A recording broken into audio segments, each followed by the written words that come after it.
সকল ময়ূক রঞ্জন ঘোষ। কথায় আছে ইচ্ছা শক্তিকে কাজে লাগিয়ে নিজের সর্বোচ্চটা বের করে আনা বুদ্ধিমানের কাজ। ঠিক যেন তেমনটি করিয়ে দেখালো এক অজগায়ের ছেলে রনি। রনির ইচ্ছা শক্তি যেন আকাশ ছোঁয়ার মতো। বলছি উত্তরবঙ্গের রংপুর বিভাগের কুড়িগ্রাম জেলার উলিপুর উপজেলার প্রত্যন্ত এক গ্রামের ছেলে রনি খন্দকারের কথা। রনি প্রথমে 12 গ্রাম গঞ্জিকা খেয়ে একটি হেলিকপ্টার বানায়। এরপর 12 গ্রাম গঞ্জিকার সঙ্গে কেরু ব্র্যান্ডের কোমল পানীয় পান করে একটি বিমান বানায়। কিন্তু এবার আর রনি বিদেশি পণ্যের উপর নির্ভরশীল না হয়ে দেশি পণ্য কোমল পানীয় বাংলা পান করে একদম রোবট বানিয়ে ফেলেছে। রনি এ রোবটটি ওপার বাংলার বিখ্যাত সাংবাদিক ময়ূক রঞ্জন ঘোষের নামেই নামকরণ করেছে, যা কিনা ইতিমধ্যে এলাকায় চাঞ্চল্য সৃষ্টি করেছে। আসলে বলা যায় না কার মধ্যে কোন প্রতিভা লুকিয়ে থাকে এবং সেই প্রতিভাগুলো কখন প্রকাশ পায়। মানুষের প্রতিভা থাকে মানুষের অন্তরে। এই রনি সারাদিন ঘরের ভিতরে একা একা থাকতো। আমরা মনে করতাম যে ছেলেটা মনে হয় নষ্ট হয়ে গেছে, কিন্তু সে যায় প্রথমে একটা হেলিকপ্টার, তারপর একটি বিমান এবং তারপরে এখন একটি রোবট তৈরি করে আমাদের তাক লাগিয়ে দিয়েছে। রনির এই রোবটটি দেখতে প্রতিদিন রনির বাড়িতে হাজারো মানুষ দেশ বিদেশ থেকে ভিড় করতেছে। এ দেখে এলাকার লোকজন অনেকটা আনন্দিত ও উচ্ছ্বাসিত। একটা ছেলে কিভাবে এত কিছু বানাতে পারে। আমাদের প্রত্যন্ত গ্রাম অঞ্চলের রনি, সে কিছুদিন আগে একটি হেলিকপ্টার বানিয়েছিল, তারপর পরেই একটি বিমান বানিয়ে ফেললো। তো এবার সে ওপার বাংলার ময়ূক রঞ্জন ঘোষের মতো করে একটি রোবট বানিয়ে ফেলেছে, যার না আছে বিবেক, না আছে বুদ্ধি, না আছে জ্ঞান। রনি ইমু গ্রুপ টেকনোলজির প্রথম বর্ষের শিক্ষার্থী। বাজাজ, আনকাট, নটি আমেরিকার মতো বড় বড় ওয়েবসাইটে কাজ করে প্রথমে রনি হেলিকপ্টার, এরপর বিমান বানায়।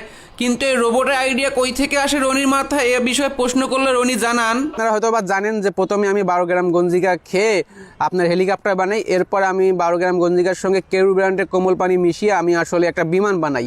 আসলে এরপর থেকে আমার চিন্তা ভাবনা থাকে যে আমি নতুন কী আবিষ্কার করতে পারি। আসলে এগুলা খেয়ে আমার আর মাথায় রিসার্চ করার মতো কোনো ক্যাপাসিটি ছিল না। তো এরপর আমি করি কি, আমাদের দেশীয় ব্র্যান্ডের কোমল পানীয় বাংলা পান করি। বাংলা পান করার পর আমার মাথার মেমোরি একদম খুলে যায়। এরপর আসলে আমি ওইখান থেকে রিসার্চ করে আসলে আমি এই রোবটটা বানিয়ে ফেলি। না, সত্যি কথা বলতে কি, আমি আসলে এগুলা যে বানাবো আমি কখনো চিন্তা করতে পারিনি।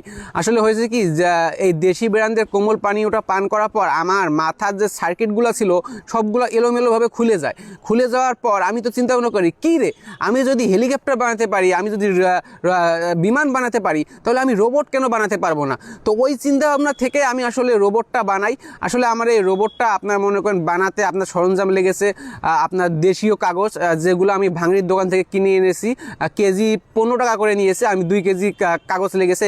এখানে আছে আপনার ফ্যানের কাগজ, ফ্রিজের কাগজ। এরপর আমার কিছু কস্টেপ লেগেছে। এরপর মনে করেন আপনার একটা মানুষ লেগেছে, যেহেতু রোবট তো মানুষ ছাড়া ভাই হবে না। যতই আমি কাগজ দেই, এখানে মানুষ ছাড়া তো হবে না। কিন্তু রনির এই বিখ্যাত রোবটের নাম ওপার বাংলার বিখ্যাত সাংবাদিক ময়ূক রঞ্জন ঘোষের নামে কেন নামকরণ করা হয়েছে, এ বিষয়ে প্রশ্ন করলে রনি বলে, আমি নাম খুঁজে পাচ্ছিলাম না। তো তারপর আমার চিন্তা ভাবনা হলো যে আমার তো একজন পছন্দের মানুষ আছে, ওপার বাংলার বিখ্যাত সাংবাদিক আমাদের ময়ূক রঞ্জন ঘোষবাবু। তো তার নামে আসলে আমি নামকরণ করি। আমার নামকরণ করার কারণ আসলে এইটাই, তার সংবাদ আমার অত্যন্ত ভালো লাগে। তিনি যা বলেন সবসময় সত্য কথা বলেন, কখনো আসলে মিথ্যা কথা বলেন না। এই কারণে ওই সাংবাদিকের নামে আসলে আমি এই রোবটটা আসলে নামকরণ করি। আর্থিক সংকট থাকার কারণে রনি তারের পরিবর্তে একটা জায়গায় দড়ি ব্যবহার করেছে, যার কারণে রনির রোবটের মাদারবোর্ড ঠিকঠাকভাবে কাজ করতেছে না। বারবার শুধু একটা কথাই বলতেছে, আমি পাগল সকল ময়ূক রঞ্জন ঘোষ। কিন্তু রনি যদি সরকারিভাবে কোনো সাহায্য সহযোগিতা পায়, তাহলে তার দড়ির পরিবর্তে ওখানে তার ব্যবহার করবে ও তার মাদারবোর্ড সঠিকভাবে কাজ করবে বলে রনি জানান। বেঁচে থাকুক হাজারো রনির মতো প্রতিভাবান বিজ্ঞানী।